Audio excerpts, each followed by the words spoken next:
Dr. Sreejit Chakravarty is an IEEE Lifetime Fellow, a highly recognized researcher, inventor, distinguished engineering leader with extensive industry and academic experience. He's currently a distinguished engineer at Ampere Computing in Santa Clara, California, where he drives strategic initiatives for product quality. Prior to this, he had over 25 years of industry experience as a principal engineer with Intel Corporation and distinguished engineer at LSI and Avago. He started his career in academia as an associate professor of computer science at the State University of New York at Buffalo, where his work was funded by multiple NSF grants. He's architected innovative solutions across the entire silicon life cycle, spanning silicon quality and reliability, and subsequently drove them from concept to product intercept. He's published a book, authored over 145 IEEE papers, has 23 US patents, graduated several doctoral students, served in various capacity at numerous IEEE conferences, and has delivered multiple keynotes. And finally, he's been recognized as an IEEE Fellow and SUNY Distinguished Alumni. So with that, it's my pleasure to introduce Dr. Sreejit Chakravarty, and please take it away. And oh yeah, just one reminder that as usual, we are fielding questions in the Slack channel, and I will put that in the chat and pass those questions along as they come in. Thank you, and please take it away. Okay, thank you very much, and thank you for the kind introduction. I hope you're able to see the files.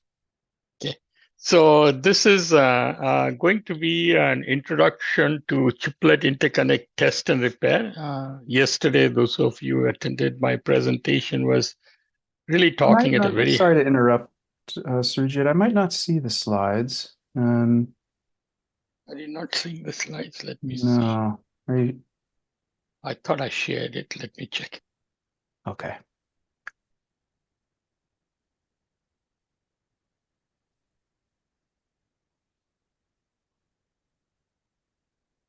Yeah, it looks promising. There we go. Thank you, sir. Okay, I know what happened.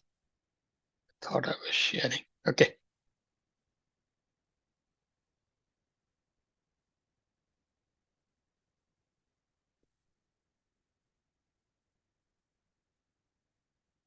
Sorry.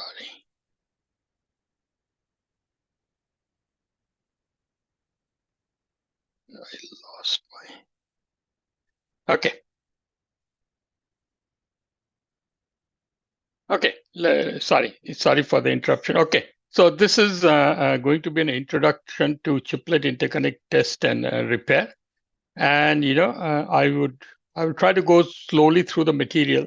It's pretty dense, and I will not be able to cover everything about the chiplet interconnect test and repair. So what I decided was that I will basically talk about some of the fundamental issues. Okay, so let's move on.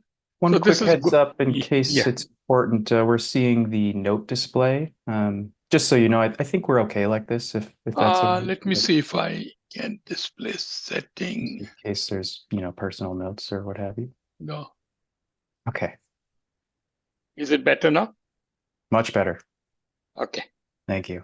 Okay. So so let's do it this way. Okay. Now so this is going to be the agenda. Okay. We are going to, I will give you a very brief introduction to the various packaging technology, because this is important. It is important to understand at a slightly higher level. We don't need to get into the gory details. And then from there, we will talk about what is the interconnect trends. Okay, chiplet interconnect trends. And once we get past that, it is important to know what kind of failure can happen in such interconnects. Okay, and depending on the time, I might go into great details as to what kind of tests are needed to actually detect these various defect kinds. Okay. Another thing that will become very important, and it is of importance to us, is that what kind of drivers and receivers are being used.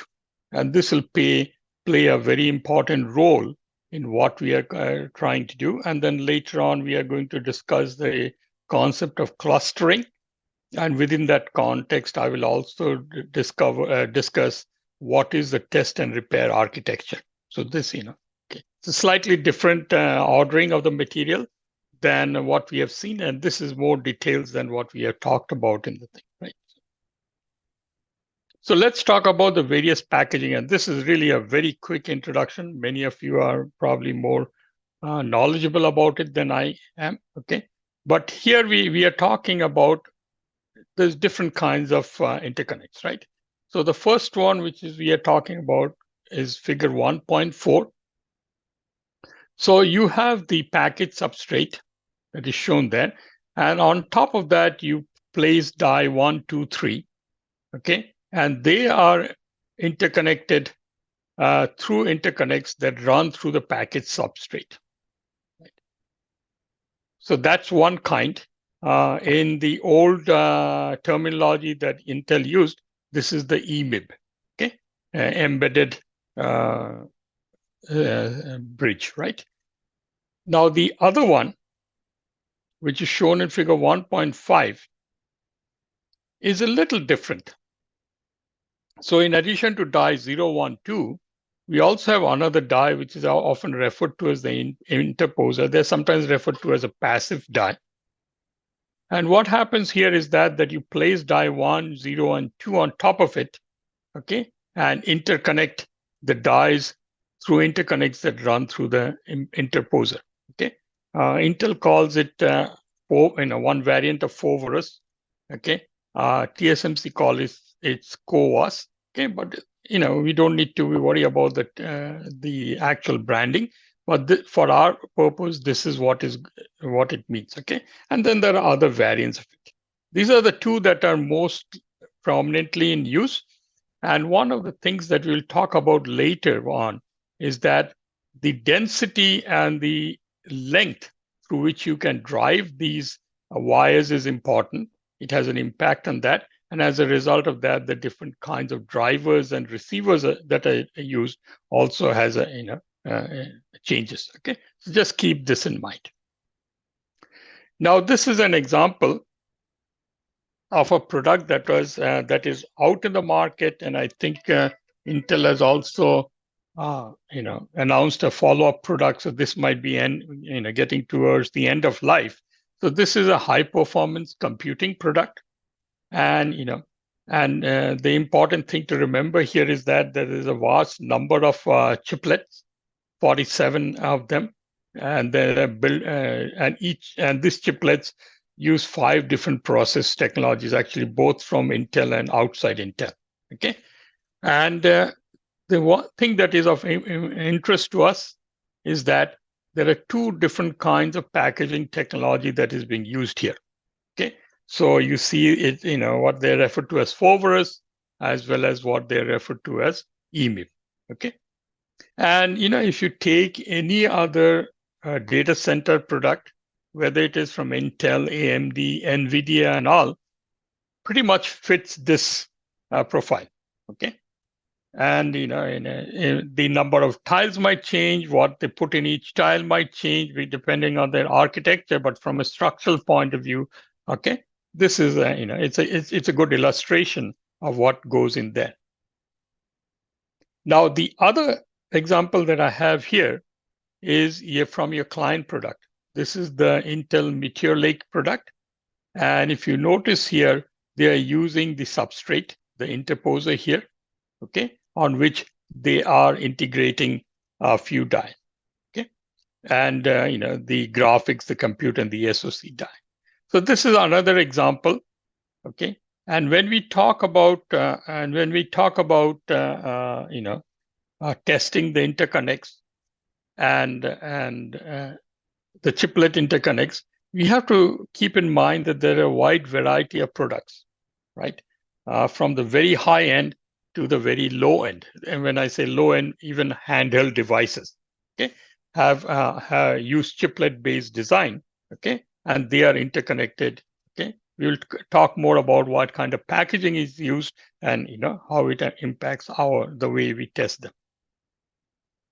Okay, so let's look at a little bit on what is the trend today.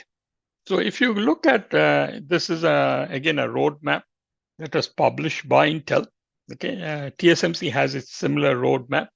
Okay, so what is important to remember here is that the density is increasing. Okay, if you see, even today we use 100 microns, but what is shown here is that EMIB is going, in the 50 micron range, and the technology changes as we are going down, as we are increasing the density.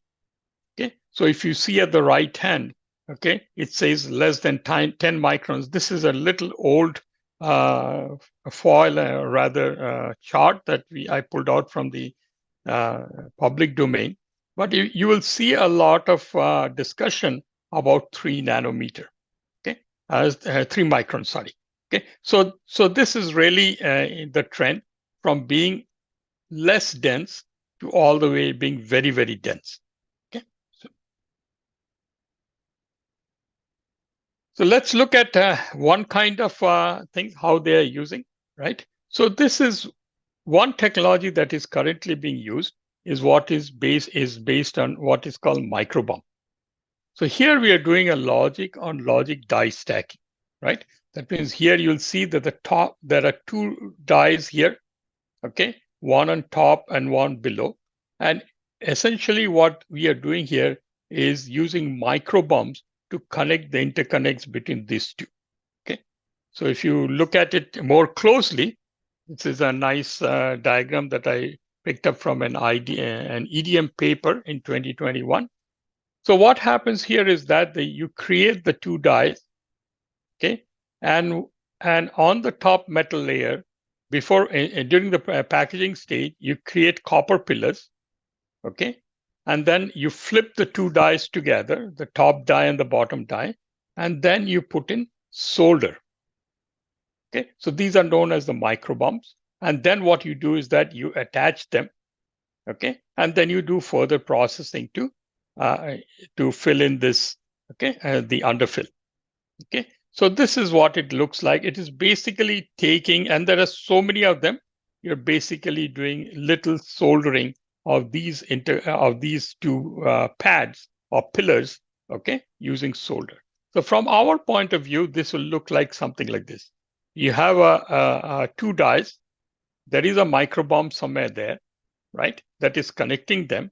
And then we have a transmitter and a receiver at the 2 ends, okay? And the data is going from the TXN to the RXN, okay? And you have separate lanes or interconnects to transfer data from the top die to the bottom die and the bottom die to the top die. Okay, so keep this in mind. Now there is now what is happening is that the microbump was the initial technology that was used to create interconnects.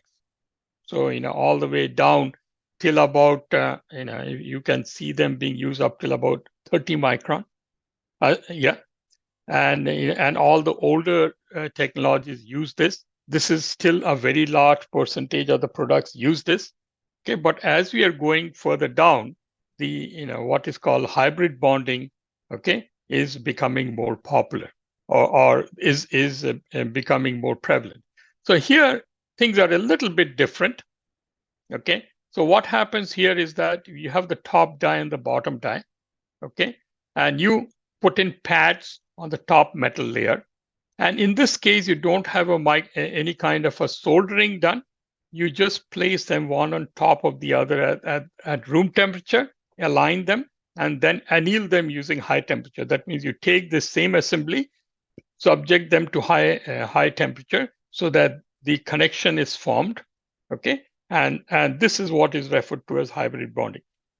We don't have to know much more details than this in our order to understand what is the test problem.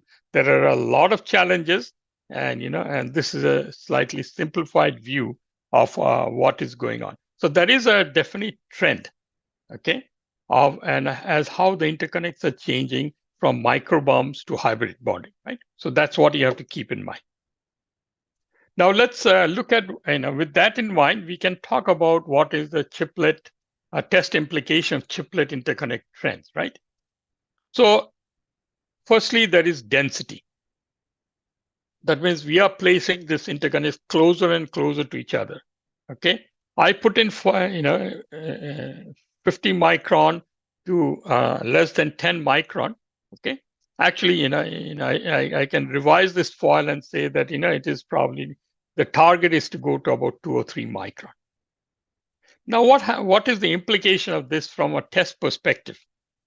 Okay, from a test perspective, what happens is that when you place, and I will show you examples, when you place interconnects very close to each other, and as you place them closer and closer to each other, the defects, that means the rate of failure actually increases. Okay, and I'll show you why that is. So what we have to do is that if you do not effectively test these, okay, then what is going to happen is that DPPM is going to increase. And what do we mean by that? That means there will be parts of the design or parts of the SoC that we have not effectively tested, and that goes out to our customers.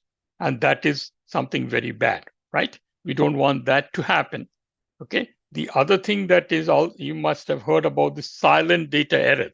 Okay, silent data errors is an artifact of test escapes. That means in high volume manufacturing, if you do not effectively test our devices, okay, those defects will be going into the customer systems, and which definitely has an adverse effect. Okay, so that's one thing.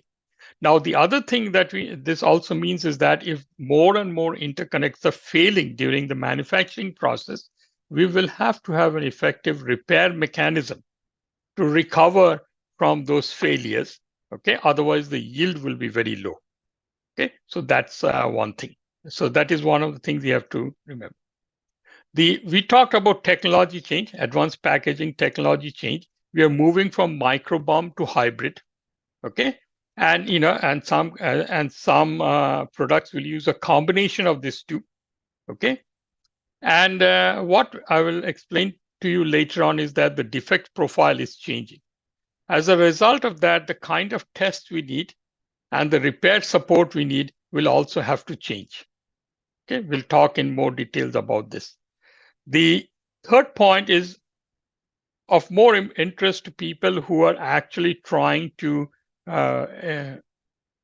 insert the design for test for these interconnects.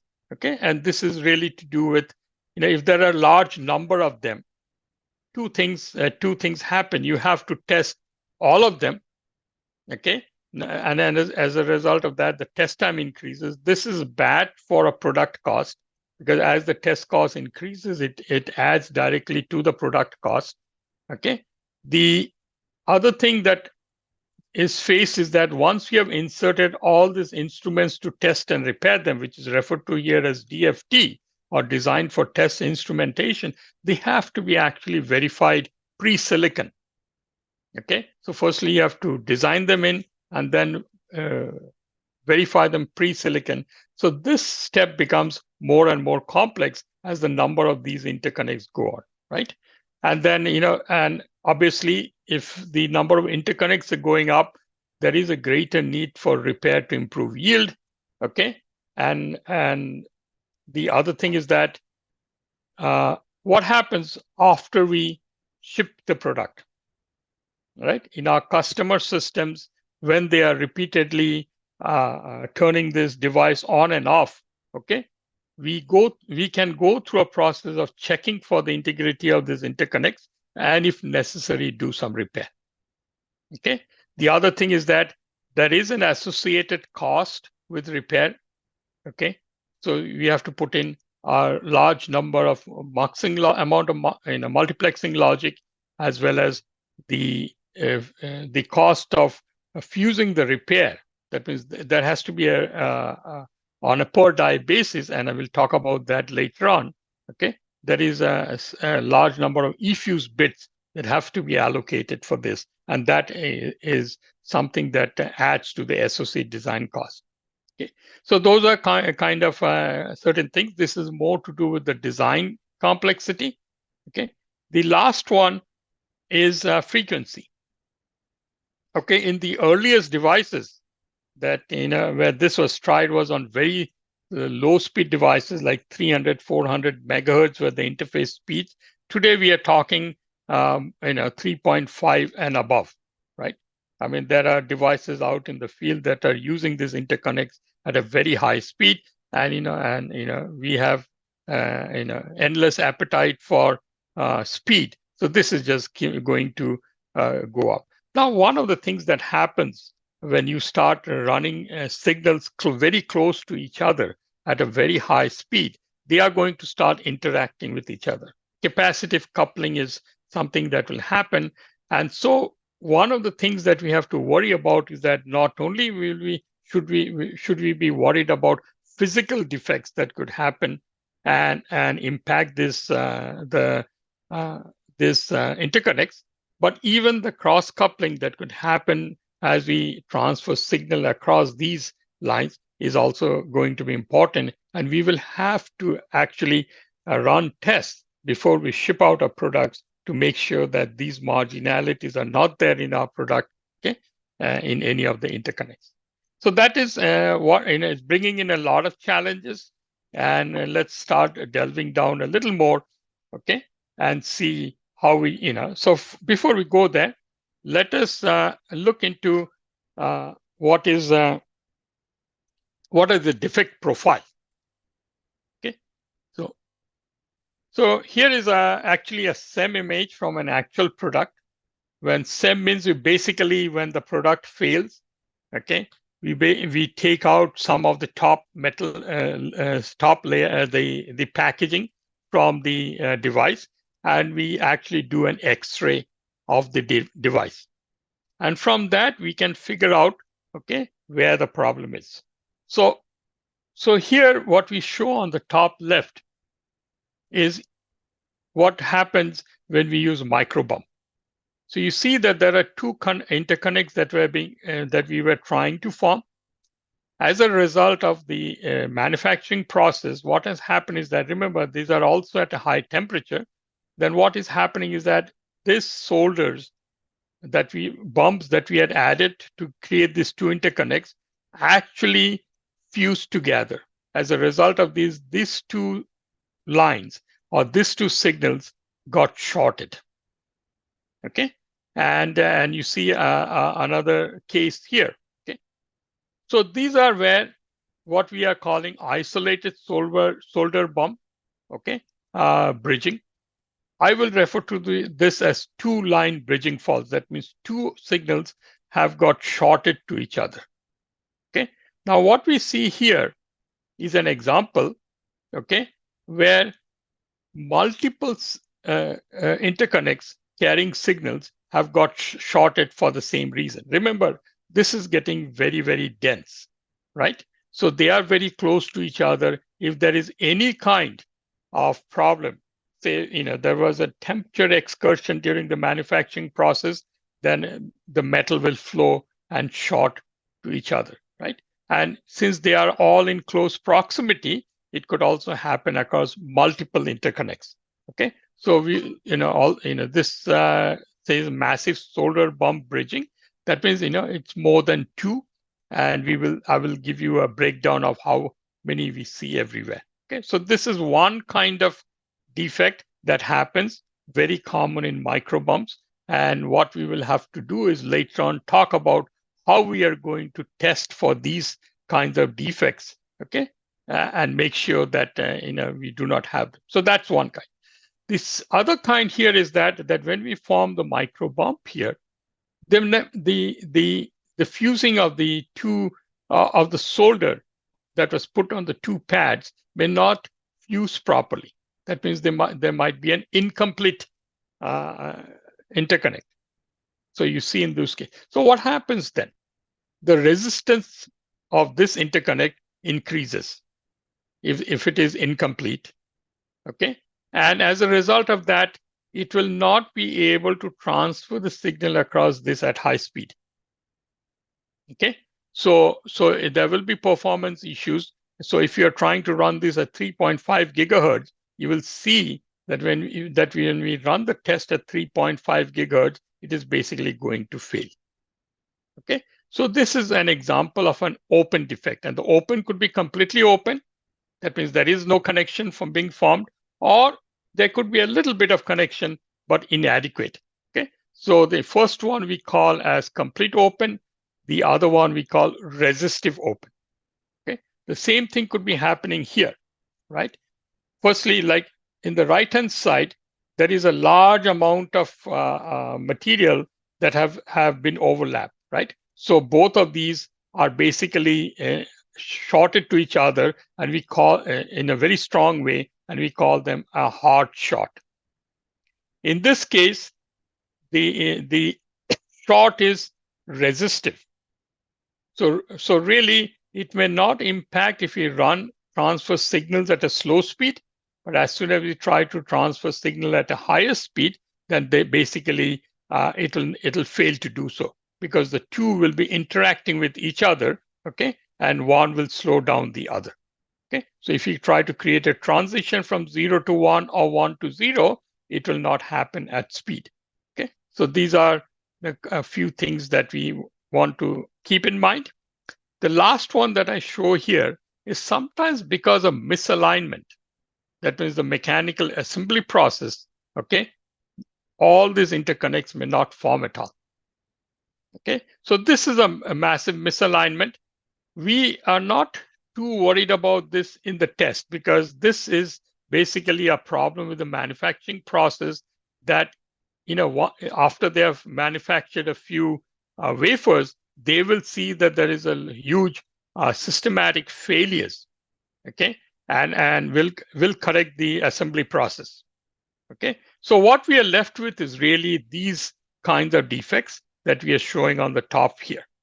Okay, so these are ones that are visible. Okay, so just keep in mind that we could have bridging or we could have open defects. Now let's look at the things below. So this one is actually a simulation from a 25 micron design. And what was done was that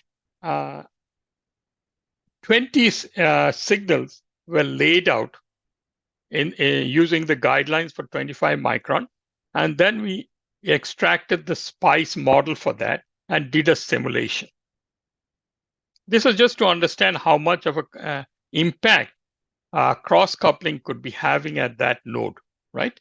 And what we see here is that in one of the signals, we gave a waveform, right, which is running, and we kept everything else constant, did not drive anything on the other 19 signals. But look at what is happening because of cross-coupling. Every time the top signal makes a transition from 0 to 1, there is a noise spike in the other signal, right? So this is happening because there is a capacitive coupling between this node and every other node. Of course, as we go further and further, the spike decreases. But think about it in another way, right? If there are a couple of signals that are transitioning this way, the noise impact from all of those is going to add up, and the noise could be large enough that there could be a failure. For example, you're trying to transfer 0 along these lines, but because of this spike at the receiving end, it might look as a 1. Okay, and that's incorrect. Okay, so what we have to be worried about, so this simply shows that coupling at even 25 micron, okay, is important. Okay, and we have to make sure that when we devise our test, that these kinds of failure modes are also detected. Okay. Now, if you look at, so there was a analysis done on a product, and this is for, I think if I remember right, it was for a 30 micron product, and we bucketed the defect as shown here. Okay, so if you remember here in this figure, okay, two signals could be shorted with one another. I never told you what the signals were. This could be a signal, just like a data bit, or it could be a clock, right?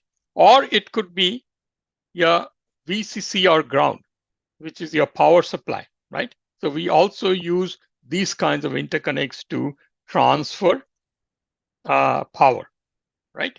So when you see, so what happens here is that let's say this one is a VCC, which is a power high voltage, right? And this one, the next one here is a signal, okay, that is that you're trying to say transfer data bit 0.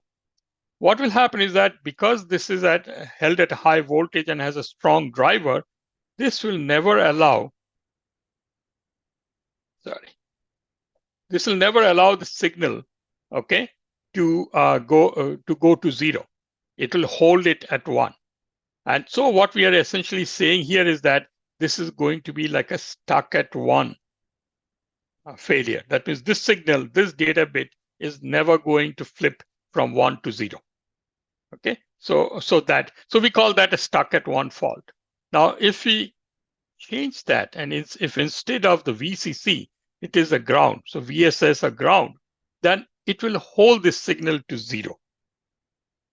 Okay, now I'm assuming this will be a hard short. Okay, in which case you can say that this signal could be either stuck at 1 or stuck at 0. Now, the other thing that could happen here is that if it is a weak bridging fault or resistive bridging fault, you could have this guy at 1. So all that it is able to do is to slow down the transition from 1 to 0.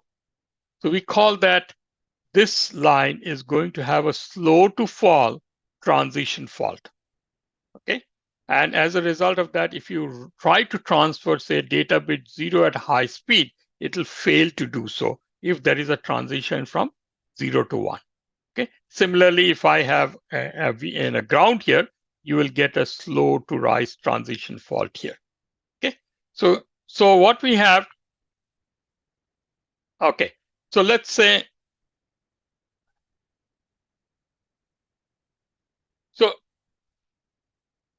so what we have here is, this 2 signals in the previous thing. Okay, this could be actually VSS or VDD, right? It could be the power and the ground. They could be running alongside each other, so they could get shorted. So there is what we are calling the VCC and VSS shorts. They are quite significant.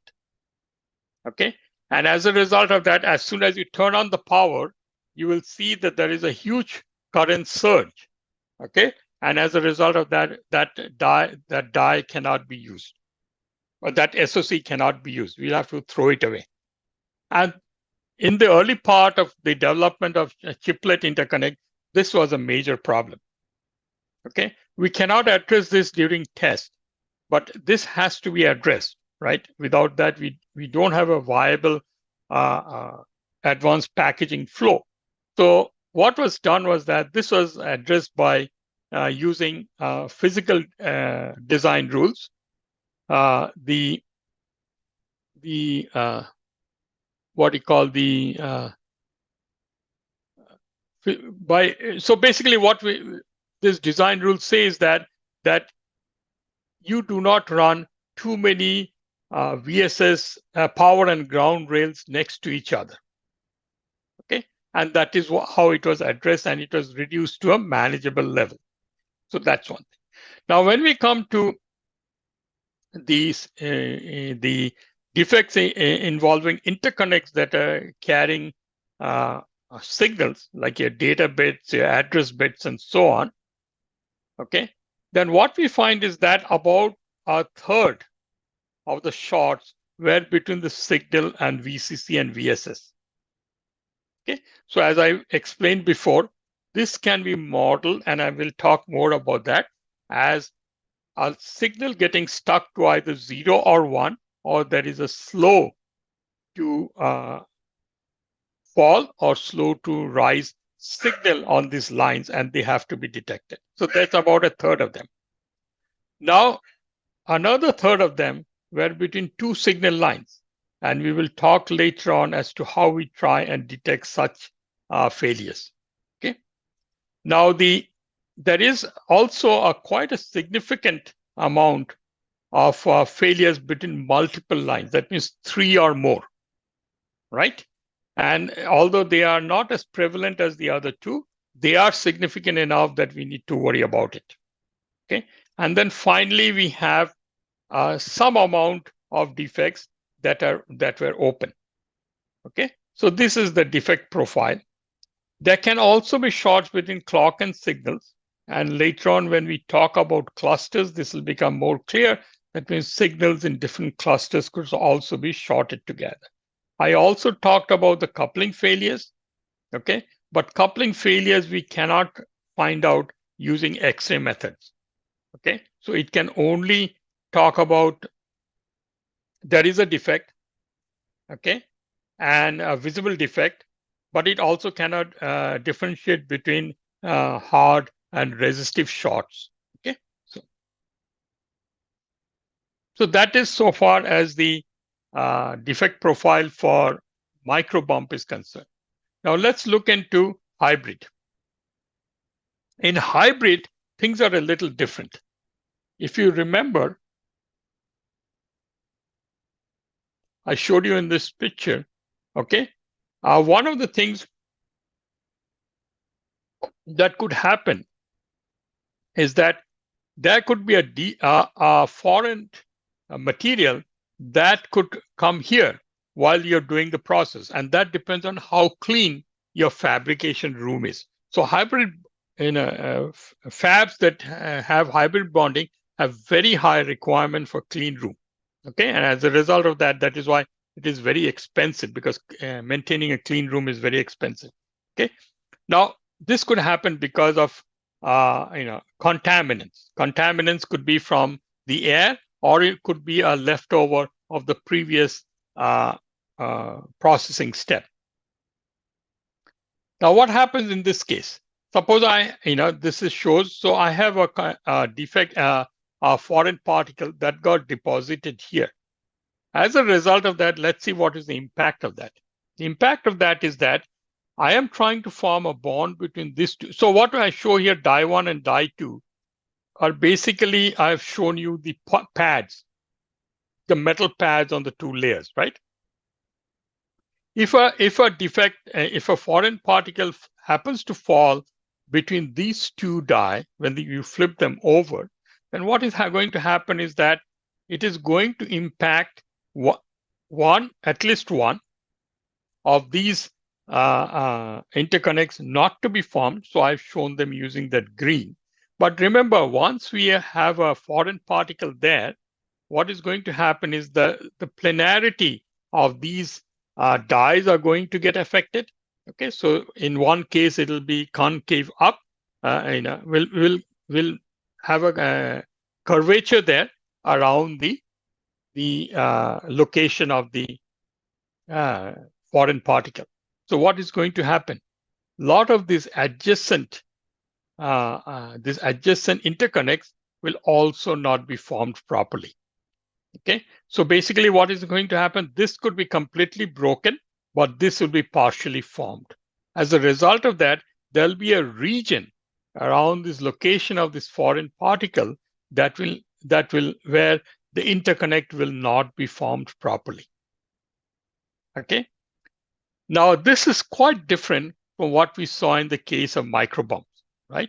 In microbumps, remember, we were talking about 2 or 3 failing, interconnects failing, and they don't happen in clusters. Whereas here, what is happening is that each of these interconnects will be open, broken, okay? And we will see clusters of them, not one, but and how large is the cluster will depend on what is the size of this contaminant. Okay, the larger the size, the bigger the cluster. Okay, and so basically keep in mind, and we'll come back to this later on, is that the difference between hybrid and micro bump interconnect is that the defect profiles are different. In one case, it is dominated by shorts, some opens, whereas in the other case, it is primarily clustered opens that are of concern. Okay.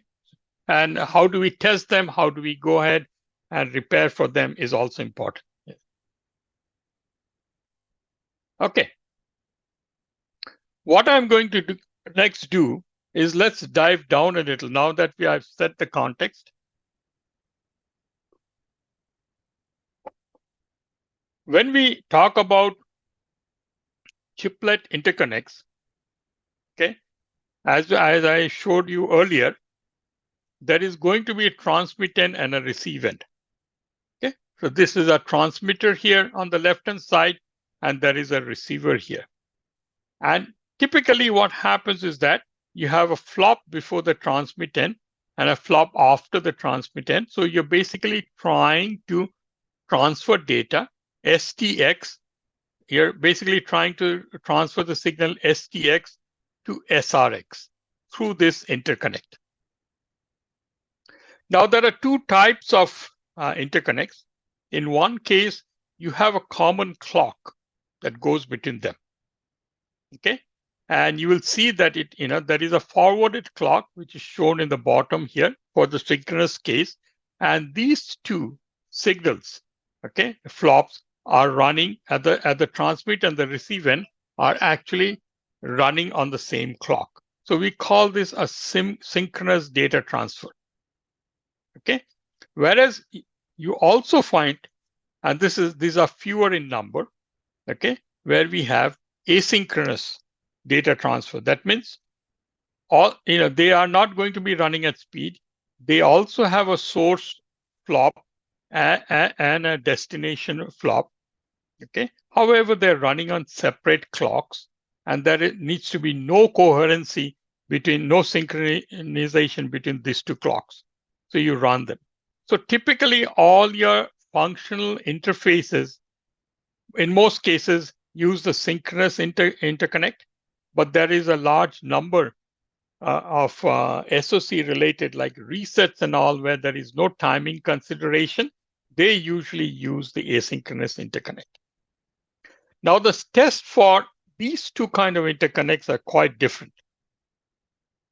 Okay, so we for the synchronous case, we talk about a slow speed test as well as an at speed test. Okay, slow speed simply means that I am going to put in some value in this STX, say a 0, okay, and I will pulse the clock once and then see if that 0 has actually gotten transferred to my destination. Okay, so that is a slow speed test with one clock pulse. Okay, now in the case of at speed, what are we doing? We want to create a transition at STX, at QTX, right? That means, say, I want to create a transition. I want to see if the data is getting transferred at the required speed or not. So this clock TX is running at, say, whatever, 3.5 gigahertz. What I would like to do is in consecutive clock cycles, create a 0 to 1 transition at QTX, okay, and check whether that data has gotten transferred to the destination register. Okay, in this case, DRX is properly captured and reflected in SRX using this clock. So typically such tests transfers 0 to 1, and these are two clock cycles because we need two back-to-back clock cycles that are running at speed in order to check whether this interconnect is actually running at speed or not. Okay, so that's one thing. Now for the asynchronous case, okay, all we do is the equivalent of a slow speed test, right? We set the QTX to say a 0 or a 1, and then after whatever duration you want, you actually pulse the clock RX, okay, and see if the 0 has actually gotten captured in the destination registers or not. And there is no concept of an at speed test. So keep this in mind when we go further down. Okay, for synchronous links, we need the at both slow speed and at speed. And okay. Now, the rest of the next couple of foils is going to be quite dense.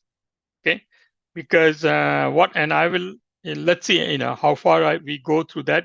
I will walk you through some of them, okay, and see that what kind of test do we need in order to detect this fault.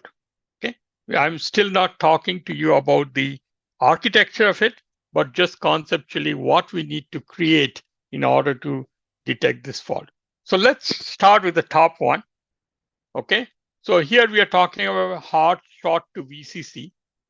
Okay, that means this is carrying a signal S, whereas this is the power supply rail, and for some reason, as I mentioned before, this have got stuck to shorted together. So what is S going to be exhibit to exhibit? It is always going to be at 1. Okay, in this defective state. So what do we need to do for testing? Okay, what we have to do is that we have to ensure that if I apply a 0 at the transmit end, I get a 0 at the output, at the receive end, right? If that does not go through, okay, then I say that there is a fault, okay, and probably this signal is stuck at 1. Okay, because what is going to happen is that if this scenario happens, I apply a 0 at the transmit end, and what I will get at the receive end is 1. Okay, and that is an incorrect value. So I have detected this failure. Okay, so this now. Similarly, the next one is very similar, right? Instead of the VCC, now we have the ground. So just the reverse scenario happens. S will always be pulled down to 0. So if I apply a 1 here, okay, and what we will see is that it will not show up as a 1 at the other end, it will show up as a 0, okay, and as a result of that, it will mismatch the expected value of 1, and we will be able to detect it. Quite simple, right? Nothing very complicated about that. So we are talking about slow speech test, okay?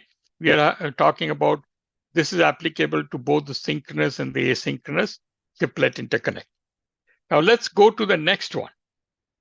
It gets a little more interesting, and I told you that there could be a hard shot and there could be a resistive shot. Now, in this case, what is going to happen is that VCC is not going to hold S at 1 for the entire duration. Okay, if you run this test slowly, a slow speed test, where you create where you're basically trying to make a transition from 1 to 0, okay, then what is going to happen over time, okay, it is going to hold it to 1, or try to hold it to 1. So the transition will be impacted, okay, but if you run it at speed, it'll show up as a failure. If you run it at a slow speed, it will not show up as a failure. Okay, so this is where we are expecting a transition 1 to 0, but it will be a 1 to 1. And when you run it at speed, this is the discrepancy that you'll see, that in the second clock cycle, instead of getting a 0, you're going to get a 1. So this is what is referred to as a slow to fall transition test. Okay, and the name should be obvious. The next one is basically the same thing, except that instead of VCC, we have VSS. This is a slow to rise transition fault. Okay, that means we are trying to make a transition from 0 to 1, but what is happening is that the transition is not yet complete. It has only gone to part of the way. So we are seeing that we are seeing zeros at the other end. Now for this case, we will have to run it at a high speed. That means the clock has to be enabled at whatever speed you want to transfer the data. Okay, and these are all of importance to the synchronous interconnects. Okay?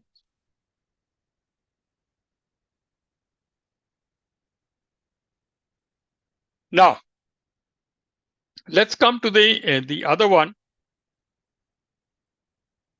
where we have two signals, S1 and S2. So this could be data bit 0, data bit 1. For some reason, they have got shorted. And let's start with the assumption that this is a very hard shot. That means they've really in the case of the microbomb, a large amount of metal has got smeared across this, large amount of the solder has got smeared across the two interconnects. Now, the way we do it is that we postulate certain models as to how these two signals are going to behave. Okay, so it could start behaving as what we call wired AND. Okay, you will, in some literature, you'll find this as zero dominant.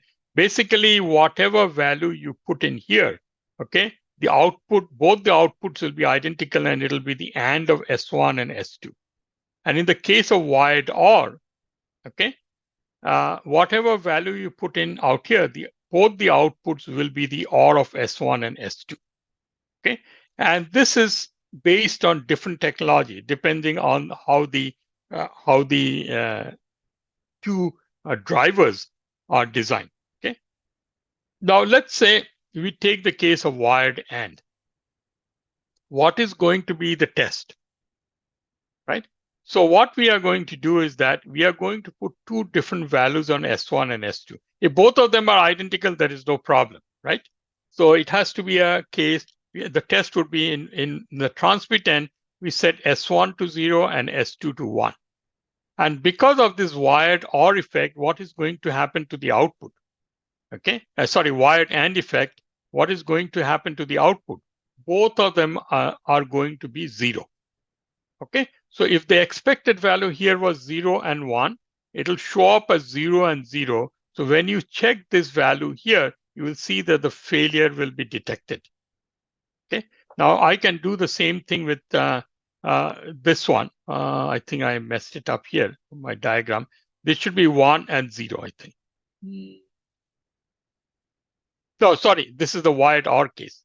Okay, and if it is a wired OR, what is going to happen is that if I put in a 0 and a 1, the output in the failure mode both will be 1.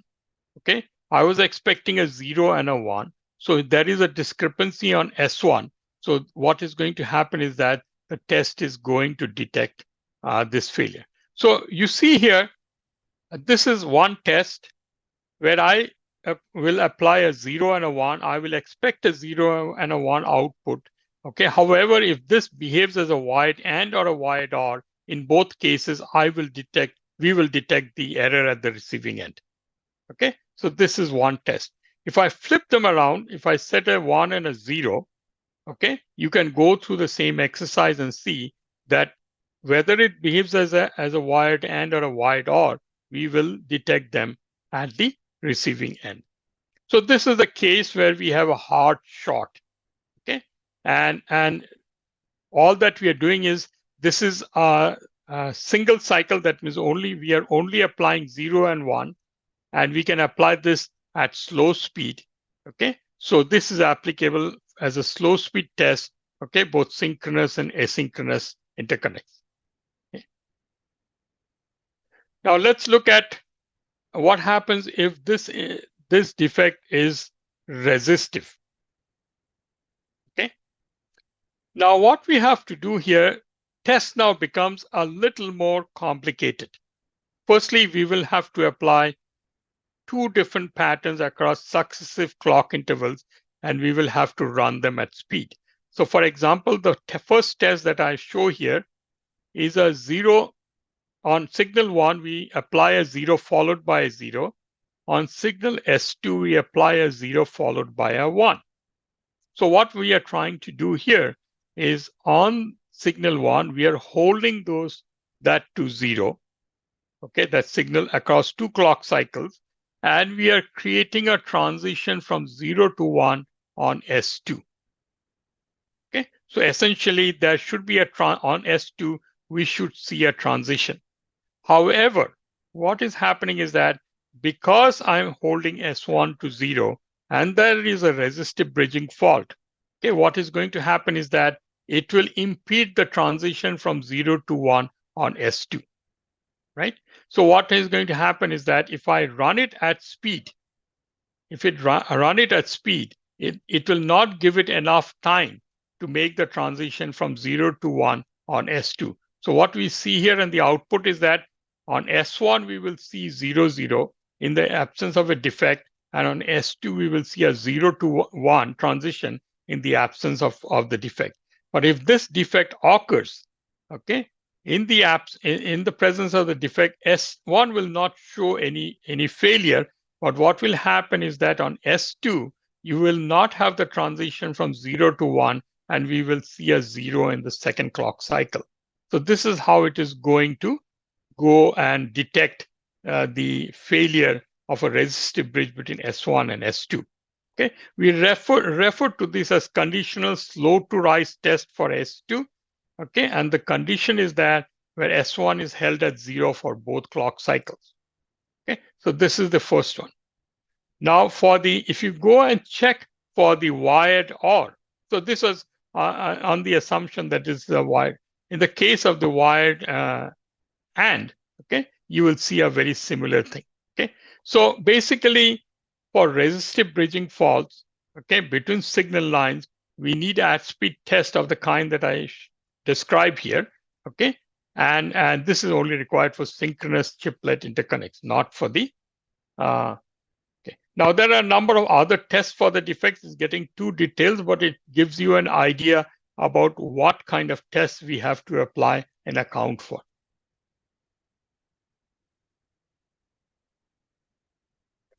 Okay. The next one that we have in this diagram here is for an open defect. That means if the interconnect is broken, okay, what do we do? Now, what happens here, basically, if this is completely broken, then the output SRX is actually floating. So it depends, when you power up, this is a floating node, it will acquire some charge, and it'll either be a 0 or a 1, okay, on power up.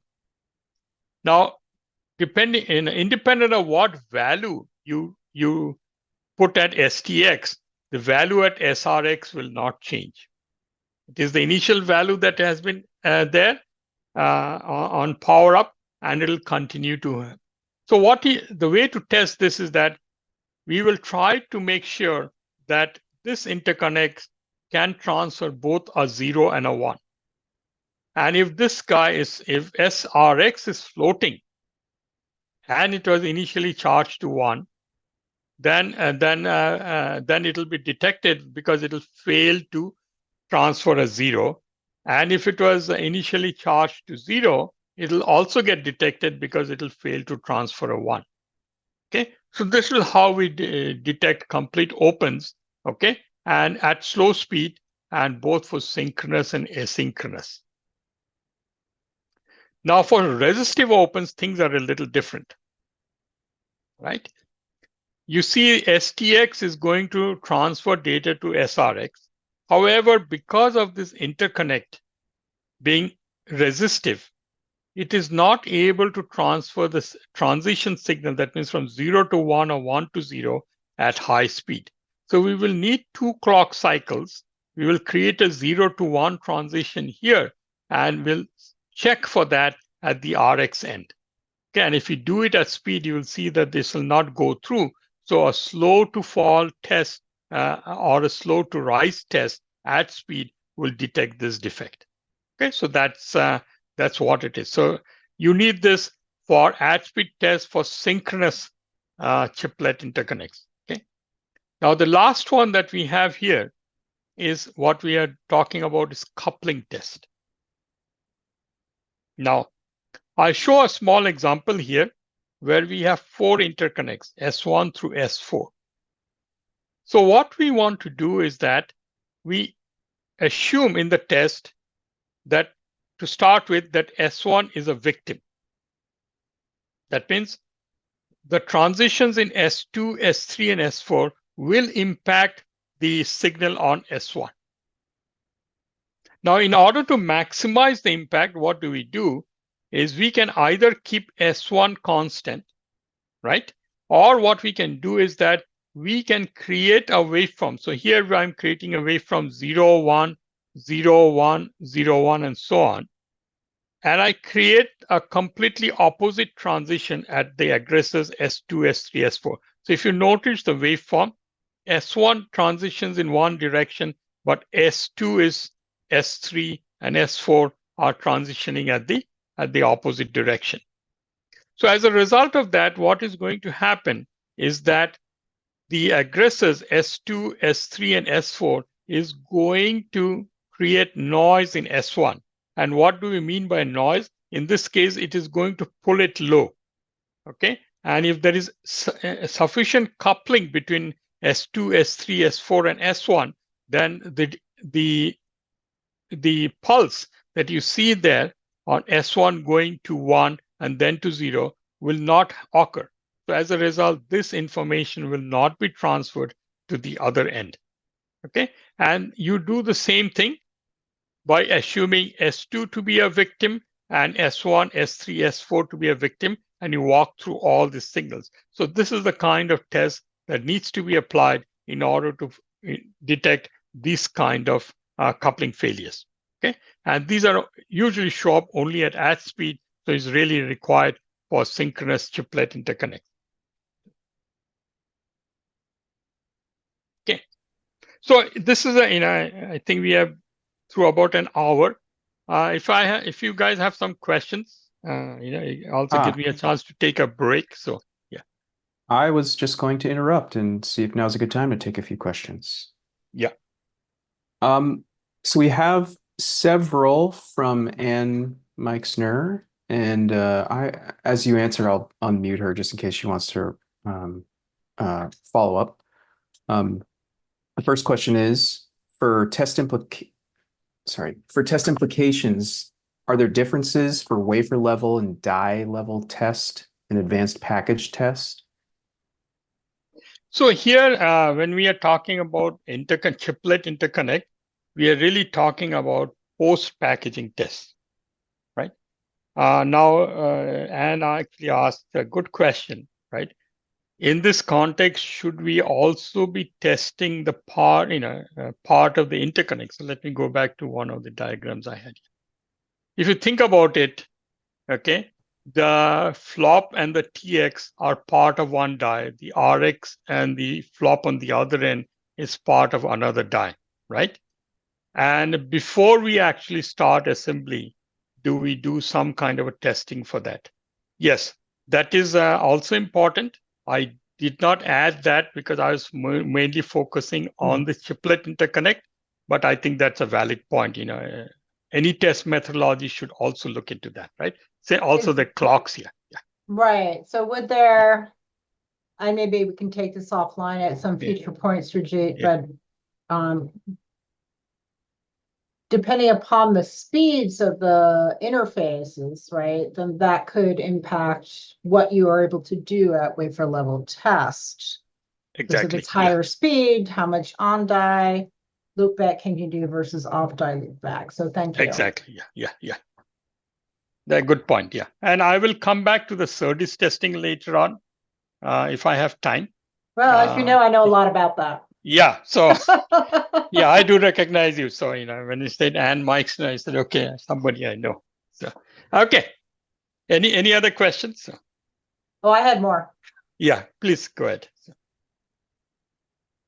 Do you want me to read them, sir? The person who's moderating? I think you should. I don't see why not. Yeah, go ahead.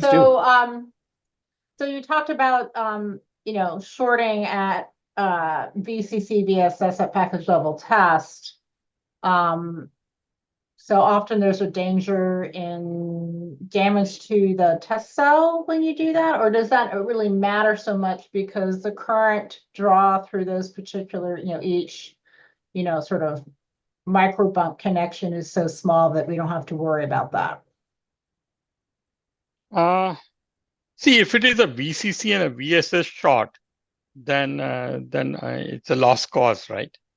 You cannot do anything. The SOC, yeah. Right. I just meant, is there danger to the test cell? So usually when you short VSS, that's why you do a opposite short test first. Yeah. On connecting there. But in this case, it's sort of within the package, right? It's not within the tester interface board. Yeah. But that would still pose potential danger. Yeah. And I'm I guess I'd have to think out loud of would a standard opens and short test detect that? But it's also there's always a danger when you start doing opens and shorts is, one of the reasons they do that, they're trying to protect the actual test equipment.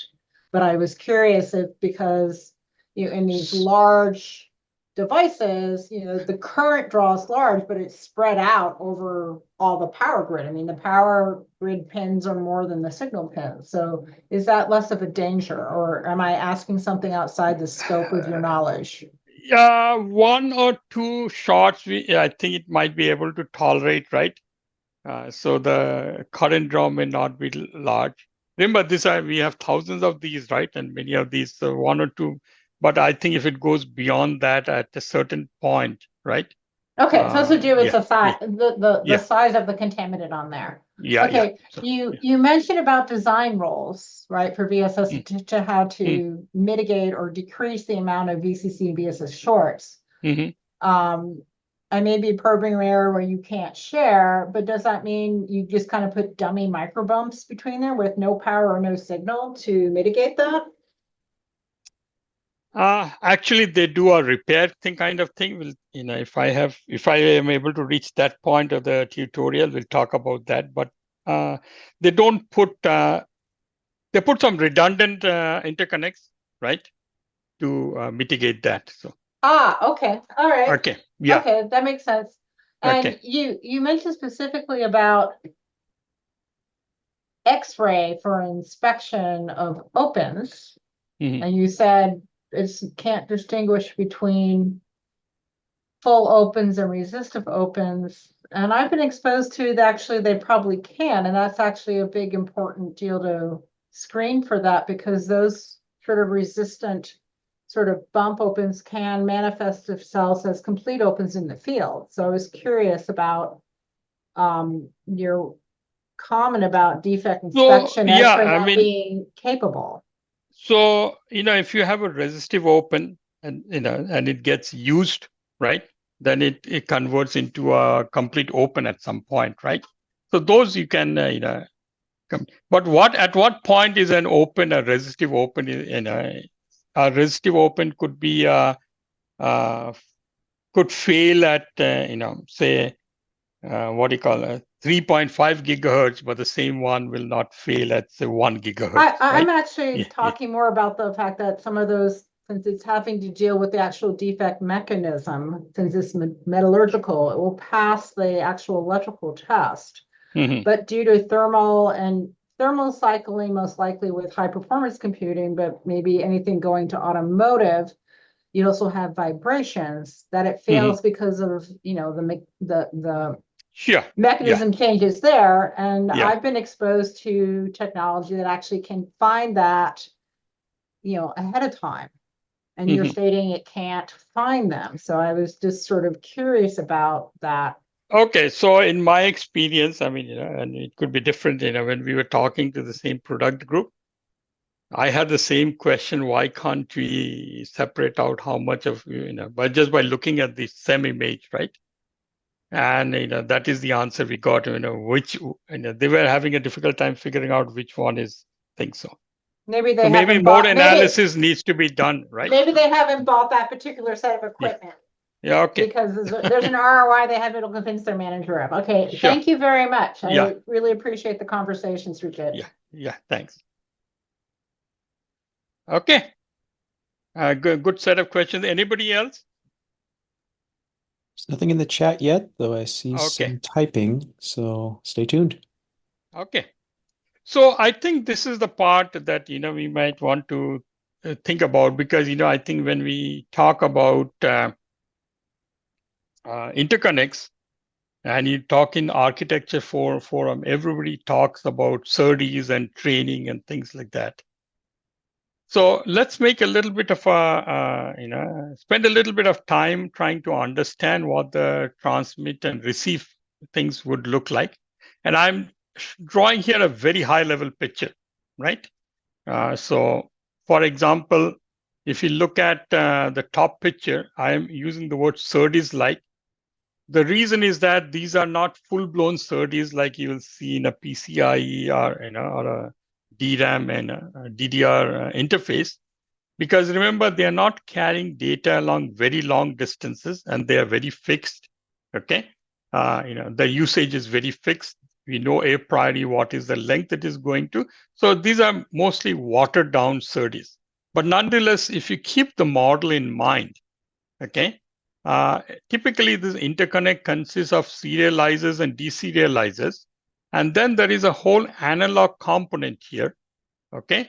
And in many cases, it's differential signaling, okay, that transfers data to the other end. And in both sides, and we don't need to get into the details here, both sides, there are tuning circuitry, there are equalizers, clock recovery, and all of that, right?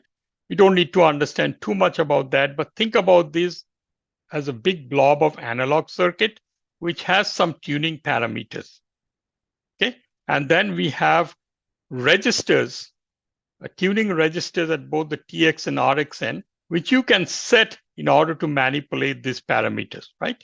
And then what you do, in this case, I'm showing you with a forwarded clock, okay, is basically you can run tests, okay, by setting certain parameters to the TX trimming and RX trimming registers and run it at speed to see whether the data is being transferred correctly or not. You can do some noise measurements and things like that as part of that. Okay, so this is one kind of transmitters and receivers that are used. Now there is another kind of transmitters and receivers that are used that I've shown below, which I am referring to as simple digital buffers. Okay, so they also have a serializer and deserializer, but everything in between is very simple. So the TX and the RX module that you see is very similar to buffers that we use, okay, in our monolithic design, okay, and obviously from our point of view, from the test and repair point of view, wherever we would be thrilled if everything was simple digital buffers. It makes our life considerably simple. But the fact of the matter is that the watered down SerDes-like versions also exist. So we have to handle both of them. And that is, okay, so let's look at a little bit more as to what would be the reason to use them, right? So you have the SerDes and the buffers I've shown here. And what is the advantage and disadvantage of using them? So for SerDes, the power dissipation is actually relatively much higher than the than the simple buffer case. Now the density also is important. Remember, we have a lot of analog circuitry and all which needs to be trimmed. So the amount of circuitry that goes there is very dense. So if you typically look at least in my experience, okay, the SerDes like this thing has been used in interconnects where the density is much higher, okay, probably in the 50 micron and higher. Okay, I've not seen anything below 50, but maybe there are people have figured out how to do this. Okay, whereas the density, because this circuitry is very simple, all the ones that I worked with, which is much less than a 20 micron, use simple buffers. Okay, so the density that you can achieve with the simple buffers is much higher. Now the interconnect type that I have seen here, okay, with the microbump, and I'll explain to you later on, okay, is much usually uses only microbumps. But once you go to the high density interconnects, and then you transition from microbumps to hybrid, it tends to be the simple buffer case. Okay, simply because of density. Okay, now the interconnect here, medium is also important. Okay, now what happens is that if you are going to use the EMIB as a package substrate to route your interconnect, okay, then the electricals there, and if you're running it for over a longer distance, then you are going to require the SerDes. Okay, because you need to drive the signal through a much more highly resistive path over a longer distance. And that is true even with large interposer. That means if your design is very large, and you're going to use the interposer, and the interposer is large, then and you have to go through them, then maybe a simple buffer will not have. Okay, but wherever there is a smaller interposer, okay, then you can continue to use the small things, right? So as a result of that, what you see is that if you go to the servers and the large SoCs, like all our new AI SoCs and all, okay, they tend to use the SerDes kind of a thing, for the obvious reason it is much larger. Whereas if you go to the smaller, products like the client and the smaller SoCs, okay, then you'll see that there's a much smaller buffer, the simple buffers. Okay, and we like from the test and repair point of view, and we'll talk a little bit about that. Okay, if you use SerDes, life becomes more complicated than if you use simple buffers. Okay, now you will hear a lot of discussion about this. Okay, in a SerDes. So what I did, this is just to get a sense of where this could be used. So what I did was that I pulled out some some financial information from Intel and AMD, and probably can also add NVIDIA on it. And you see that in Intel they talk about the client compute group and the DCAI. So DCI is basically the data center, and AI and client computing group is all our laptop, all the Intel's laptop products. Okay, so if you see that what happens that SerDes kind of interconnects is used mostly for the data center. If you look at AMD also, as well as AI. Whereas if you look at the other kind, okay, they're used mostly for the client. Okay, and if you look at the financials, and the reason is not that I wanted to compare the financials, just wanted to check, is there a significant enough market or product portfolio for both these interconnect types? And you see that clearly is, right? I mean, there is obviously a large amount of revenue, product portfolio, okay, that will be using the simple buffer types versus the SerDes type. Okay, so just keep this in mind that it is not always SerDes. It could be very simple buffers.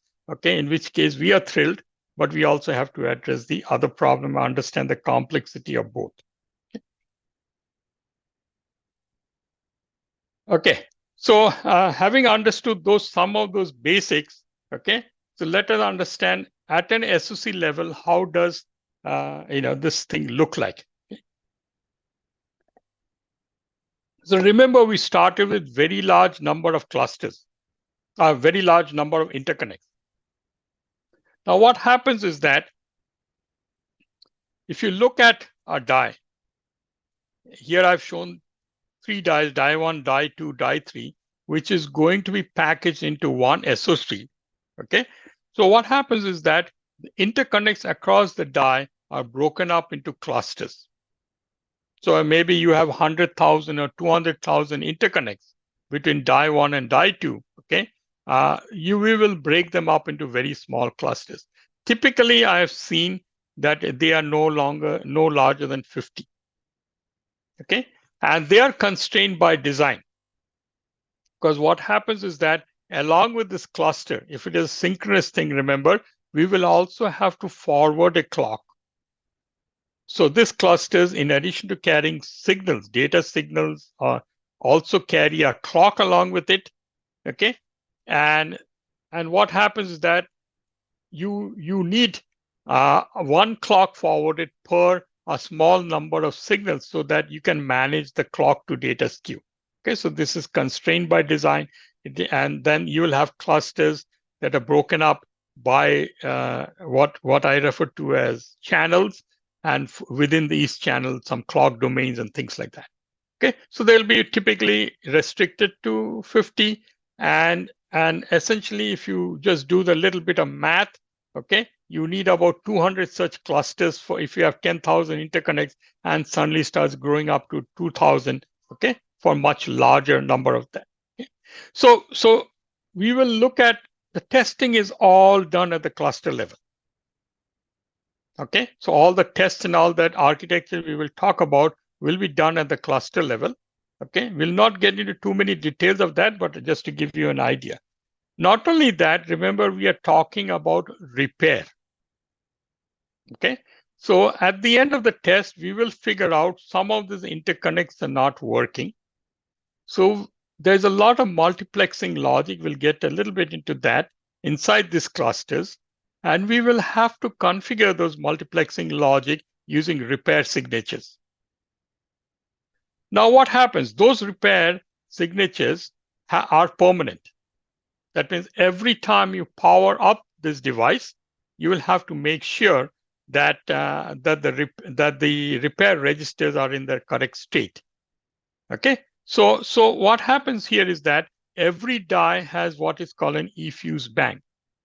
I mean, I'm using, in most cases I've seen eFuse bank. There are other ways to store the signature. Okay. So what will happen is that after we finish testing and repair and determining how to repair each of these clusters, that repair signature that is there for each cluster is then transferred to the eFuse bank and we program it there. This is during test. Once this is out in the field, okay, and our customer powers it up, what is going to happen is that the content of the eFuse bank is downloaded into this cluster, okay, and the muxing logic, repair logic is configured before we can start using it. Okay, so this is basically what we are doing in the SoC level architecture.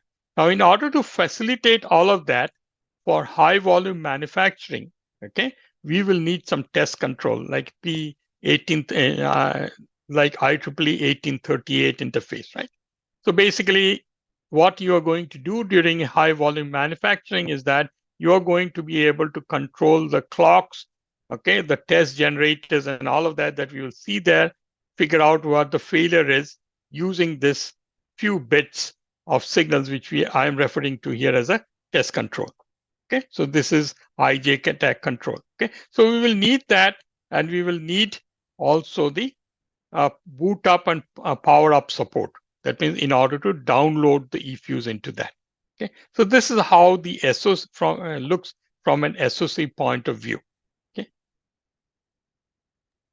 Could I inject another question before we get too far from the relevant slide? Yeah, I think we're talking about the previous slide mentioning Intel versus AMD, yeah, SerDes versus simple buffers. The question is simply, is there anything you can comment on about Ampere's trends? Are they analogous? Yeah, we play in the what you call data center, right? So it's nothing to do with a particular company. It is more to do with the packaging type that are required, right? So if I go back to I think the first file that was there. Yeah. It has simply got to do with this, right? If you are having a very large die, right? Many dies, for example, what will happen is that the interposer has to become very large. So what happens in the case of the client product, like you see here, right? This is the interposer here. Okay, this is not very large. Now remember, this interposer does not come for free, right? It comes for because there is it has a cost associated with it, and that goes into the total cost for this product, right? Now, the other thing that you have to remember is that if this becomes and if am I able to use a small interposer, these signals are very short. Okay, so I can get away by using simple buffers, right? And that is an advantage to using the simple buffer. I can make it more dense. It consumes so much less power because we have to be cognizant of the fact that we don't want to waste power or use too much power simply for the interconnects. So as a result of that, if you go and do all the cost analysis, what I found is that the clients tend to use these interposers of this kind, okay, small interposers. And as a result, the TX and RX become simpler, whereas the larger SoCs, okay, especially if they have a very large number of dies, tend to use the EMIB. The cost equation is much better there, right? So I think that is really the what drives what we use. So I expect both of them to be very similar. Yeah. And in Ampere, we just play in the data center space. So ours is no different from what you see at Intel, AMD, or for that matter in maybe in NVIDIA too. Yeah. That makes sense. Thank you. Yeah. Okay. So now that we have seen where the clusters are, let's see what goes into a cluster, right?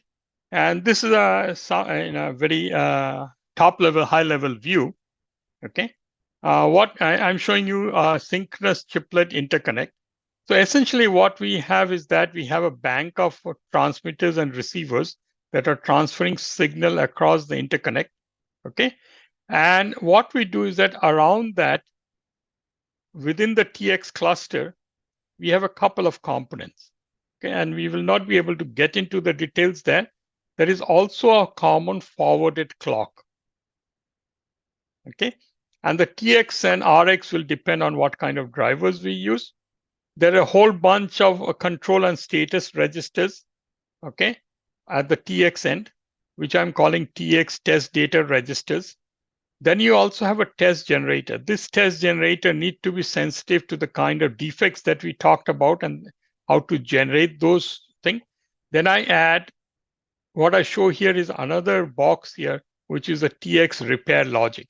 So this is basically all the muxing structure that needs to be added. Okay.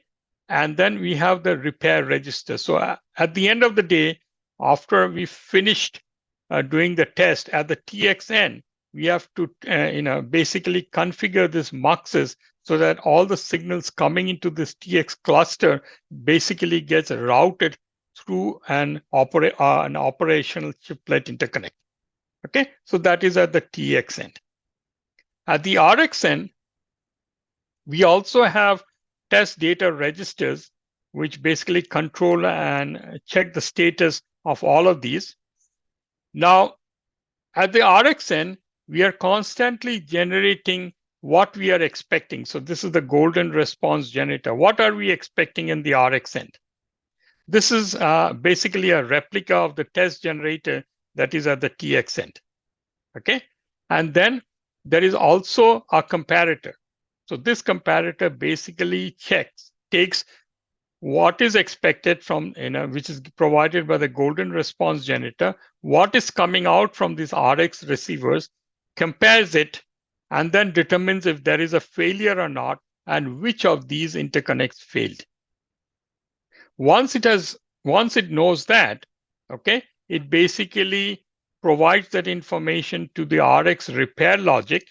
Okay, from that, it computes what is the requirement and what is the configuration bits that are required to be stored in the RX repair register. And then through this test control, once the test has completed, okay, we can also go and check the status of this, whether it is whether it has failed. If it has completely failed, we can't repair it, and whether we are basically able to repair it, right? And if we are able to repair it, know which lane failed and provide that information to the TX end, okay? And they are basically going to create the TX repair signature from that, okay? So this is how it looks like in the case of I know it's a very high level description, okay? But we can get into the details, but probably will not have time for that. The things are very similar for the asynchronous case. So the only thing missing here is there is no forwarded clock, right? Each has its own clock, okay? And as we say, and as we talked about before, we only do slow speed tests. So this test generator does not generate the at speed test, only simple slow speed test, and the golden response generator just mimics that.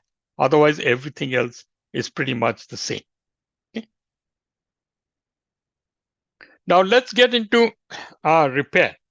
Okay, and this might take a little time. So what kind of, when we talk about repair, what are we talking about? Okay. So what I've shown you here on the top left, okay, is a bunch of signals, okay, and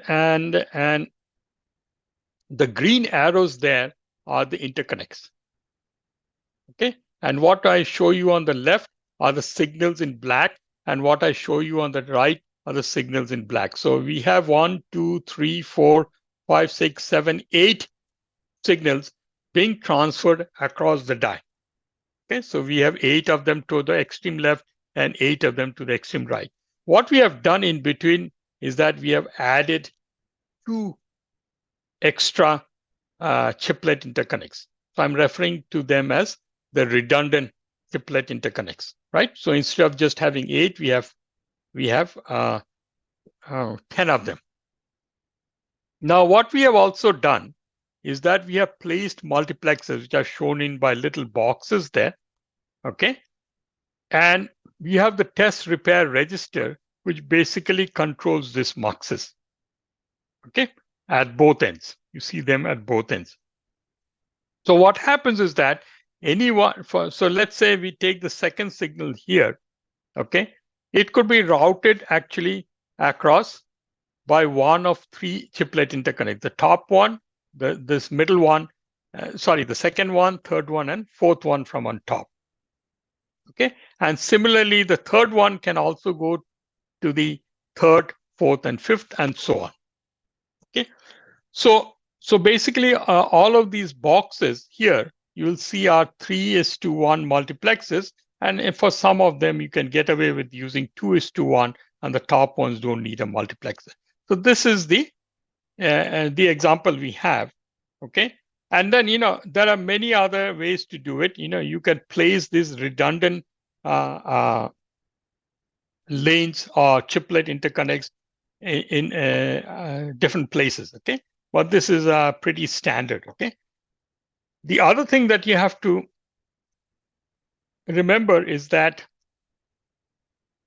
are these eight signals that I'm showing here, okay, carrying only data, or can carry both signal or data, right? So there are schemes in which you can mix the repair of the clock with the signals and so on, but that's getting a little too detailed here. So I'm going to skip how do we repair clock signals, okay? But just imagine, let's understand it at this level. Now, suppose I have one defect, and this green interconnect is not working. We figured that out. Okay. So what do we get in? We get information from the RxN that we did not get this signal, the expected signal on this interconnect. Okay. So the way this works is that we first try these 8 green signals lines in the test. Then we run the test and we see that there is a problem, and we figured out that this is the one that is causing the problem. So what do we do next? What we do next is that the receiving end here figures out that what kind of muxing has to be used at the receiving end. Okay, and you see that the dotted lines that I've shown here, okay, are going to be used. Okay, now corresponding to that, the transmit end also have to set their muxing logic. Okay, so they are going to take this information from here, figure out what kind of muxing structure they have, and they're going to read out the wires. So at the end of the day, once everything is repaired, okay, this is the routing. It'll take the signal one, the top one, will go through the redundant one.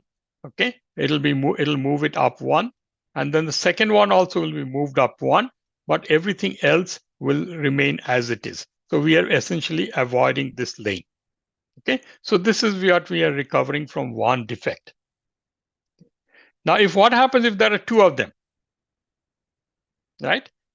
We do something very similar. We simply avoid this lane, this chiplet interconnect, and this chiplet interconnect.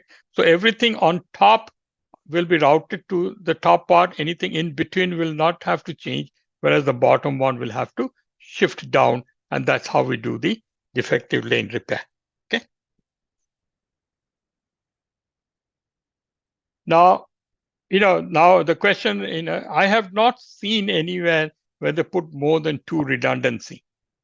Okay, but what is being seen is that as we are getting more dense, this may not be enough for a repair. Okay, so one might have to put in more. Okay, in which case the muxing structure changes. Okay, and it becomes more complicated. So that's one thing. Now let's look at what happens in the case of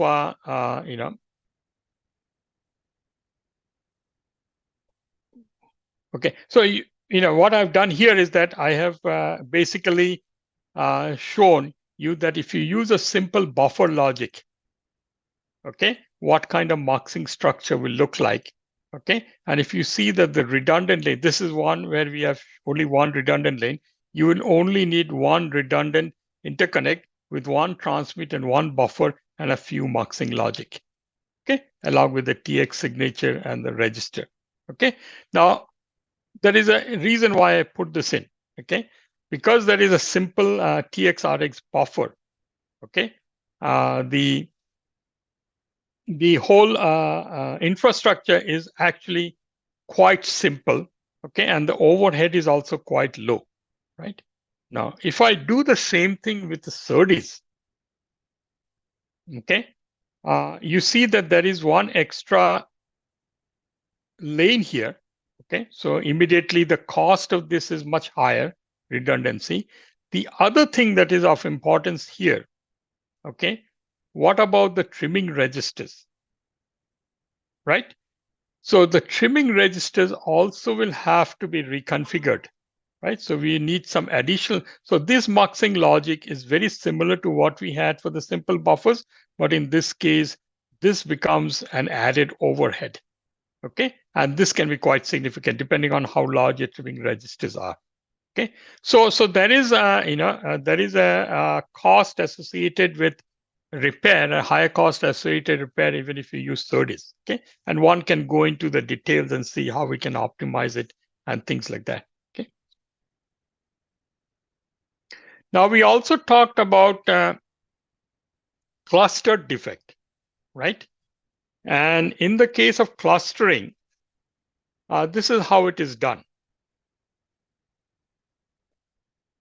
What I show you is basically a 2D view, top level view of the pads, okay, on a die.